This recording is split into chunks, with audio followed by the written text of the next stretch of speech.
it will be so appreciated. A lot of us lack romance in our homes. The Prophet ﷺ talks about it. You know, I've had people come to complain saying, you know what, we haven't been intimate in 2 years. And I'm like, gosh, man, you know, I wonder what's going on here.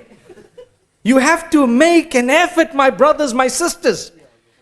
Do you know the Sahaba radiallahu anhum, when they were told, فِي بُضْعِ أَحَدِكُمْ صَدَقَةً, to be intimate with your spouse is an act of worship and an act of charity. They were also looking and they wanted to ask a question. Subhanallah. They said, "Oh Messenger, أَيَاتِي أَحَدُنَا شَهْوَتَهُ وَيَكُونُ لَهُ فِي ذَلِكَ أَجْرِ." Yani, you mean I'm going to just fulfill my sexual desire and I'm going to get a reward for it, you know? There was no embarrassment. I'm actually honored to be speaking in the house of Allah about what the Messenger, peace be upon him, said.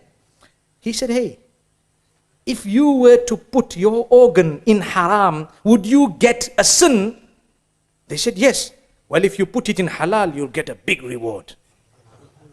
There was no embarrassment. He spoke about it. Ibadah.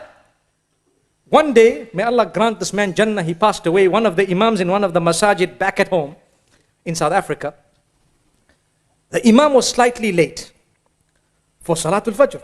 Slightly late, a few minutes. Now you know what happens with the imams. Normally you have the people behind, they roll, hey, you late, you late. He got up, he said, brothers, don't pick on me. I was engaged in another act of worship. He says, I've come from ibadah to ibadah. It's a fact. And you know what? Those who understood knew what he was saying. And he said it. And nobody dared say a word. From that day, he was the hero of all the youngsters. They said, the man is old, but is not cold. Allah grant us each.